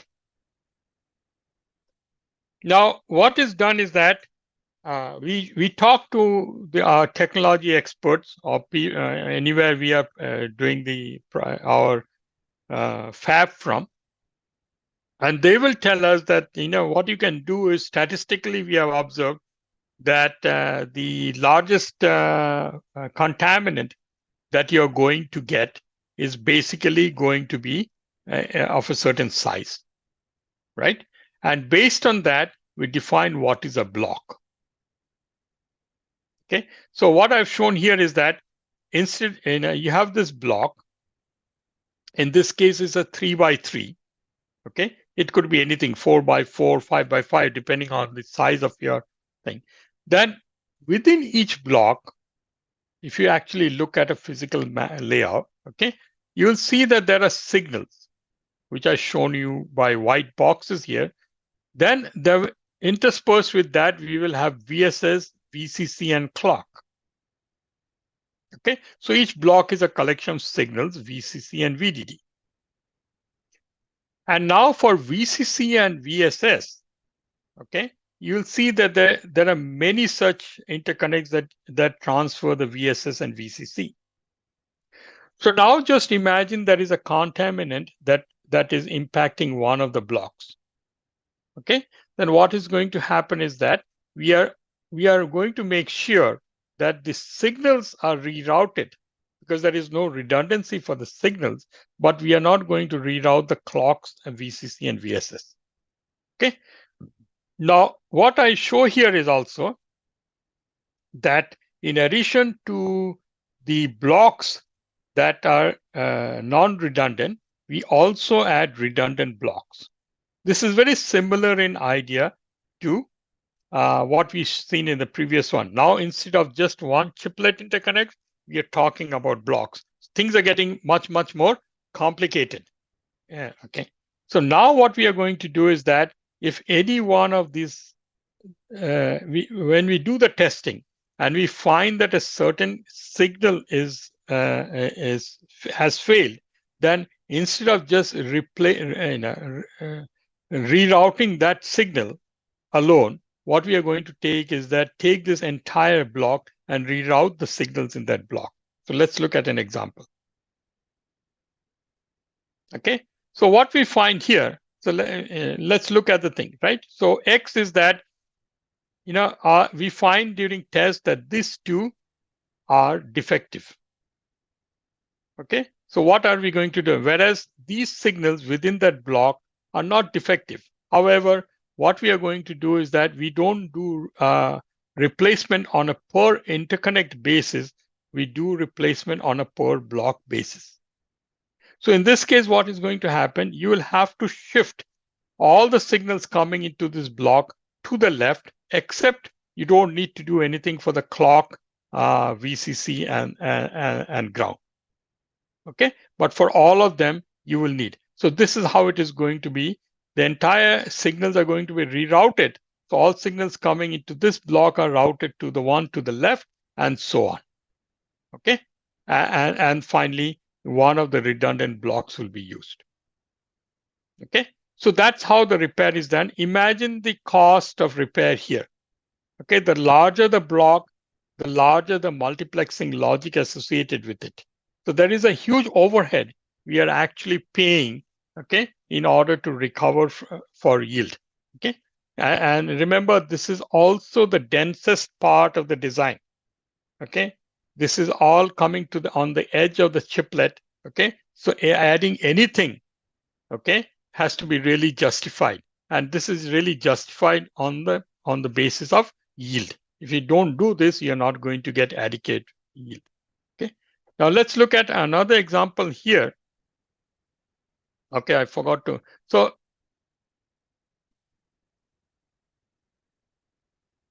okay, I forgot to add the defect thing out here.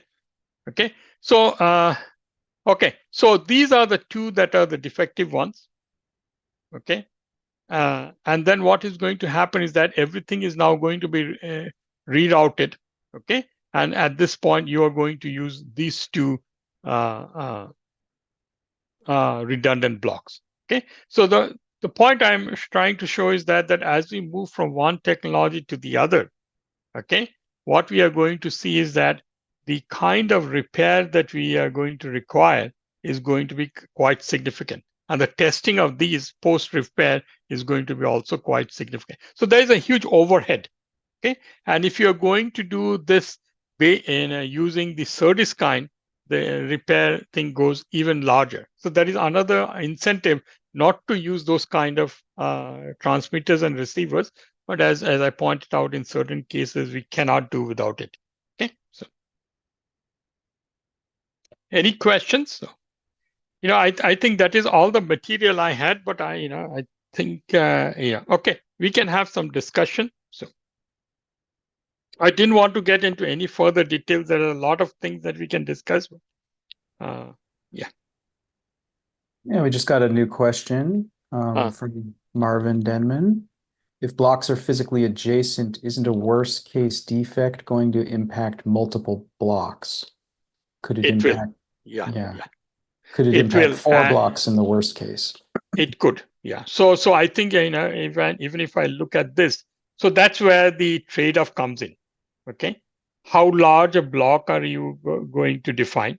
Right, the larger the block, and then the overhead also becomes very large. Okay. And does separation of blocks become a factor? So blocks are, yeah, you can separate them out, but as I told you, right, they are, they don't want to give out any real estate, right? Physical design. So if you start shifting this apart, right, then what is going to happen is that the area overhead starts increasing. So the game that is being played, is that statistically we think that a certain defect, it is adequate to do a repair for a certain defect size, and beyond that we will just swallow the yield hit, right? And at that point, if it is still cost effective, then that's okay, right? We will never get 100% yield out of this, right? So, and if the more that we try to do, the bigger will become this die size area, more complicated the muxing logic, right? So it's a trade-off, yeah. Yes, Even thanks in very much. even in this case, right? If the contaminant happens to fall at a certain location where it say affects 4 adjacent clusters or blocks, then you're in trouble, right? So, okay. Any other Yes, questions? thanks. And yeah, if you'd Yeah. like to follow up, Marvin, you go ahead and raise your hand and I'll unmute you. I had a question, but yeah, as I've shamefully admitted to Sreejit, I'm a software guy, so a lot of this is new to me despite working at Intel. You mentioned that 2 is kind of a magic number for redundancy, but I don't quite understand if that's like a ratio of, say, in this case, it's 2 to 10 blocks, right? But I think in the example above, it was 2 to 8. That one, the Yeah. muxing, I think it's 2 to 8. Mm. So is that what you mean, like to that sort of ratio to signals? Or No. Yeah. If you look Yeah, at maybe clarify. you probably heard a lot about UCIe, right? Yes. UCIe they have two, a standard package and an advanced package. So the way they do the redundancy is that for the clock signals, they have 100% redundancy. So they have a sideband and a main band. So it's 1:1, right? For every clock signal, they have another chiplet interconnect for the same clock. They have 100% redundancy for something they call the valid and the track signal. Okay. Now for the data signals, the the standard packaging has no repair. So that's for the advanced packaging, the UCIe standard talks about 64 bits of data transfer. That they break up into 2 parts, 32 bits each. And for each 32 bit, they have 2 redundancy, right? And that is the level of redundancy I have seen also, independent of the UCIe work, right? So yeah, but as I mentioned, if it is will this be enough if we just go down a smaller node, right? And I don't know. I think that's Right. yeah. Yeah, the other thing I was wondering is what happens with 3 defects in this example. Is it trash? 3 defect, yeah. We will say that we can't repair it. Okay. Yeah. We will repair it and we'll take the yield hit. Yeah. Mm-hmm.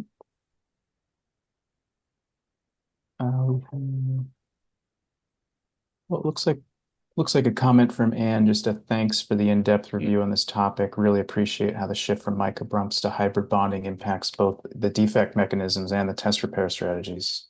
And I can echo that. And it's so yes, thank you very much. And another question I had, which I think is a little tangential, but I actually don't know why there seems to be a shift to hybrid bonding. Does it improve yields?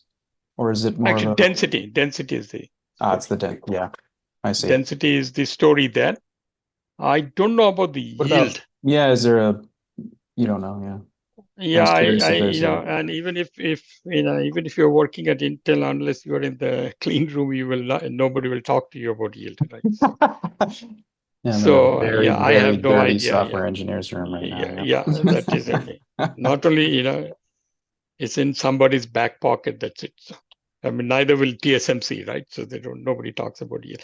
But I don't know if it is the yield. But the case that I've heard about is density.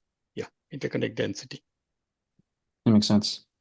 Yeah, and I didn't appreciate until today that it sounds like one of the messages you're saying is that in hybrid, contaminants are the enemy.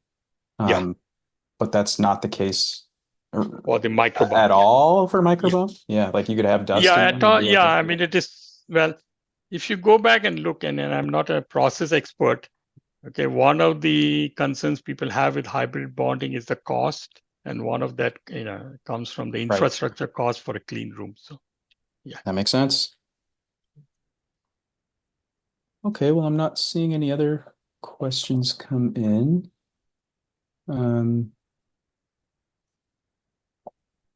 Yeah, I didn't want to add more material because it becomes more and more Yes, detailed. yeah, Yeah, and I absolutely. think, These are yeah, some dense slides yeah, already. Yeah. this is a pretty much dense to start with. So, yeah.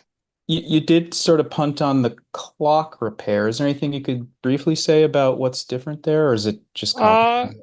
Clock, basically what happens is that, on the clock case, you have two signals carrying the clock, right? And what we do is that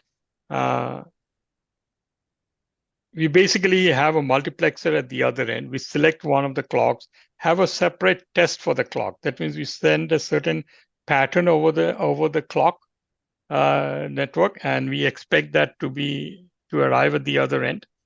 And then if that does not work, we try the other lane, right? So one simple way would be that you send a burst of clock of 100 clocks or 1,000 clocks, and you count that at the other end, right? Mm. And see if all 1,000 of them have arrived as expected, right? So I see. yeah. Not and typically they don't do a lot of analysis of the clock waveform in such kind of tests. We just want to know whether it is operating adequately at the required speed, assuming that the clock characterization and all has been done before we run into this high volume, right? So that's Right. yeah. The other thing that I did not touch upon here is that if let me go back to one of the, maybe we can have a little bit of discussion on that.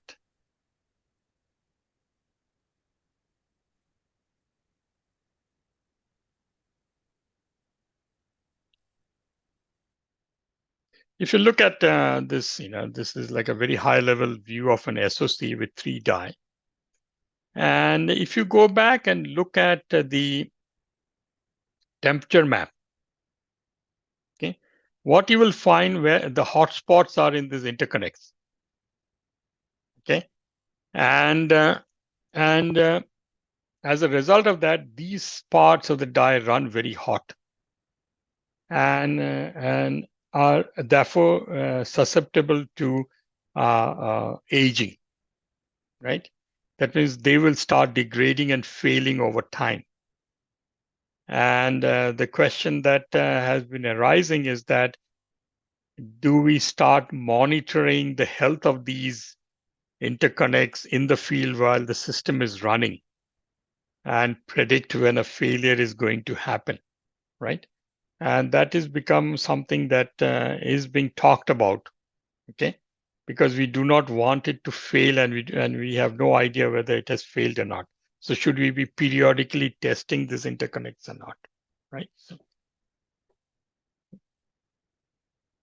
and that goes to some of the defect profiles that we talked about. Maybe we can talk about this guy here, which is a resistive bridge. Okay. Initially, it might be a very weak short.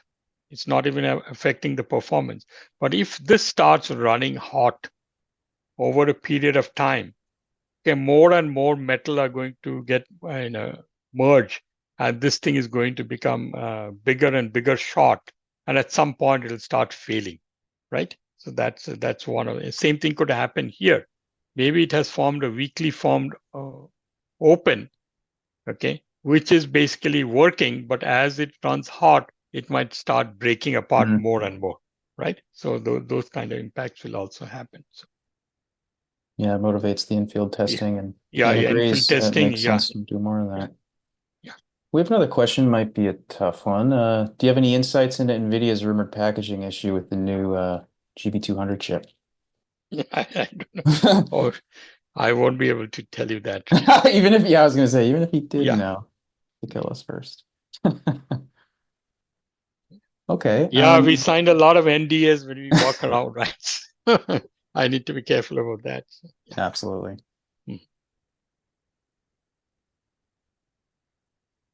Okay. Any other If there are, yeah. questions?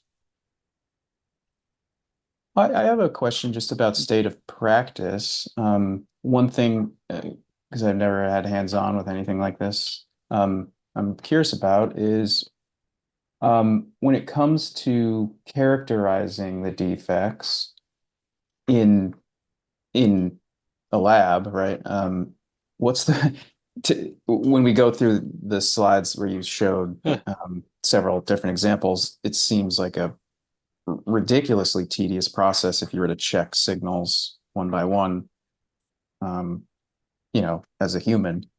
Mhm. But I assume that's not how it works. Are there No, tooling? Yeah. it's not fully automated. Mhm. Okay. So what happens is that we, for example, in this case, I can tell you in this case, what happened was that they took a handful of parts. Okay. And when we say handful, it's pretty small, right? Maybe 10, 20 failed parts. And then they went through the very tedious process of, removing the package, taking all the measurements. And we know which part of the die failed. So that part we can say, right? If I have a 2000 clusters, we can say through the test that these are the 2 clusters that failed, and we know the location of those clusters. So we That, of can course, yeah, I was just, zero in on that, and yep. then, but even with that, it is a very tedious process. Okay. Okay. Yes, because then you have to characterize the Yeah, defect. and then find out a few of them. They do this before production, right? Because they are, but once the product is there, and we want to know this is a very tedious process.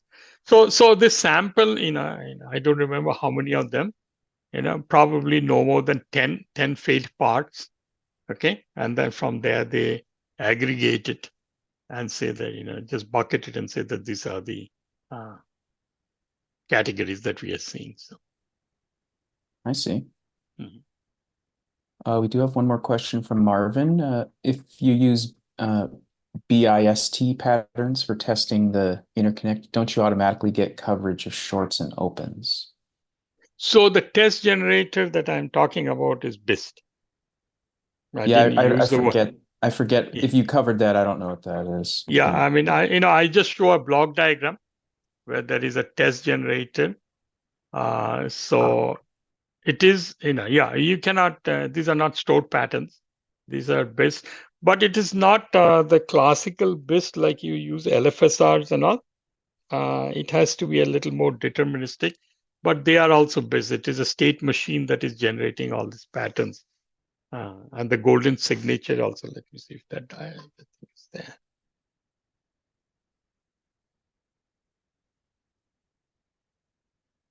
Yeah, if you look at here, okay, this what I'm calling is a test generator and the goldens. These are both built-in self-test engines. There's finite state machines that are generating specific patterns that we are interested in. Okay, but not purely LFSR based. LFSR based will not work in this very well.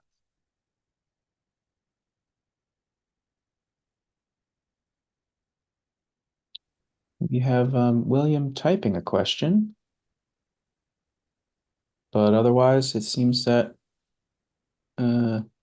questions are slowing down. Here it is. What is your take on Intel Foverosa's packaging technology compared to TSMC's? Did you call it CoWoS? How do you say the CoWoS, CO2? yeah, I think CoWoS, CoWoS. yeah. Yeah, I don't know. I mean, there are, Intel obviously is using its own internal thing, and it's also marketing a lot of other external companies are also signing up. So I don't know. It's difficult for me to say who will win out at the end, right? So my guess is that both will coexist. And nobody reveals the details, right? The secret sauce. Yeah, right. So Yet we even if only you hear, knew. yeah, we only hear, how successful a product is. So we don't know the cost, nothing. So,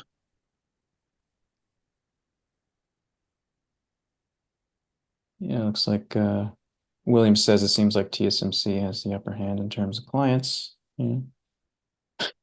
I mean, yeah, Mark, you don't know what will happen tomorrow, but yeah, currently they seem to have, yeah.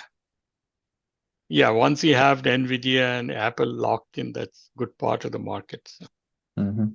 yeah.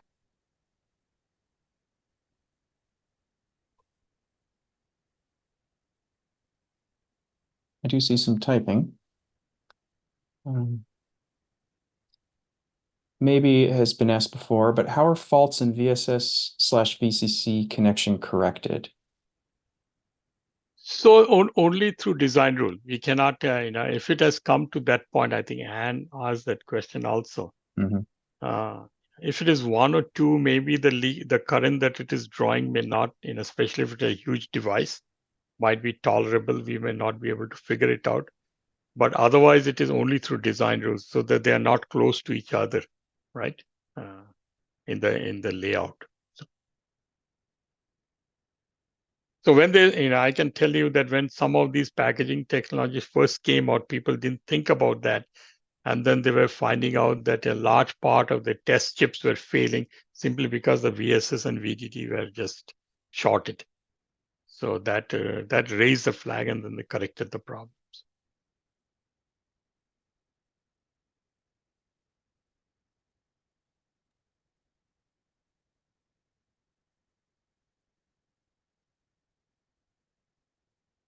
We got to thank you. Okay. Yeah, and I'd like to thank you as well. And please support me in thanking our speaker and virtual round of applause to Dr. Sreejit Chakravarty. That was a fantastic coverage of a very important topic. And I hope I could speak for all in saying I learned quite a bit. Okay. Hope it was worth it for you guys. And it's my pleasure, especially talking to an audience that I usually don't talk to. Right. So that itself, when I was making the files, that itself was a challenge for me. How far do I go? So, okay. Thank you very Absolutely. much. And, it was my pleasure to, come and share this information with you guys. Thank you. Okay. Bye Pleasure's now. all mine. And yep, for the audience, we will reconvene in about 25 minutes for our final talk of the day, which will be AstroSim. So a AI tool that looks very interesting, and I highly encourage everyone to attend. We'll see you then.